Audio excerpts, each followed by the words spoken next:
Finally Bharat ने sickle cell anaemia और अन्य आनुवंशिक विकारों से लड़ने के लिए खुद की CRISPR based gene editing therapy विकसित कर ली है। अब आता है कि क्रिस्पर क्या है, तो क्रिस्पर है clustered regularly interspaced short palindromic repeat. यह जीवित जीवों के जो डीएनए होते हैं उनको एडिट करने के लिए यूज भगवान बिरसा मुंडा की 150वीं जयंती पर इसको अपनाया गया है, इसलिए इस टेक्निक को भारत में बिरसा 101 बोला जाएगा।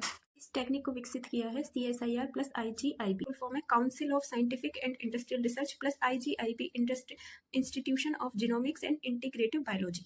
काम कैसे करता है उससे पहले हमको ये समझना होगा कि जब कोई वायरस किसी बैक्टीरिया पर अटैक करता है तो वो बैक्टीरिया उस वायरस का थोड़ा सा अंश डीएनए का अंश अपने पास स्टोर करता है। स्टोर इसलिए करता है कि जब अगेन वो बैक्टीरिया या वायरस उस पर अटैक करता है तो वो उसको पहचान पाए, इसलिए उसके कोड को संग्रहित। इस पर टेक्निक किसी डीएनए के विशिष्ट स्थान को काटने के लिए एक बैक्टीरिया के प्रतिरक्षा तंत्र का उपयोग करता है।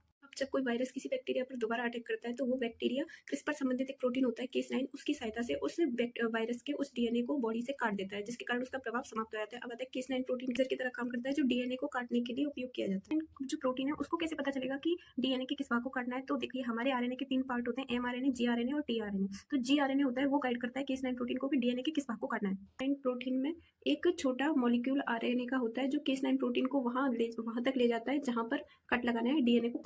CRISPR gene editing therapy. अब ये जो क्रिस्पर जीन एडिटिंग थेरेपी है ये सिकल सेल एनीमिया और जेनेटिक डिजीज उनके लिए उपयोग की जाती है। अब सिकल सेल एनीमिया क्या होता है, तो सिकल सेल एनीमिया एक आनुवंशिक विकार होता है जिसमें जो हमारी आरबीसी होती है उसका आकार चेंज हो जाता है, मतलब हंसी आकार हो जाती है, अर्थात दरातीनुमा हो जाती है, जिसके कारण उसमें ऑक्सीजन का फ्लो सही से नहीं होता, तो ऑक्सीजन की कमी आ जाती है। आकार में चेंज होता है वो हीमोग्लोबिन जीन में म्यूटेशन कारण आता है। अब म्यूटेशन क्या होता है, जो डीएनए होता है उसमें अचानक कोई कोड फॉलो हो रहा है, एक अनुक्रम फॉलो हो रहा है, अचानक उसमें किसी भी कारण से अगर उसमें परिवर्तन होता है तो उसको हम म्यूटेशन बोलते हैं, अर्थात उत्परिवर्तन। यह एनीमिया का मुख्य कारण बनती है। इसके अलावा गुर्दों, फेफड़ों, हड्डी, यहाँ तक कि ह्यूमन ब्रेन तक को भी प्रभावित कर सकती है। वैश्विक ग्लोबल स्तर पर जितने बच्चे सिकल सेल एनीमिया से प्रभावित होते हैं, जन्म लेते हैं, उसमें भारत की हिस्सेदारी 14.5% है।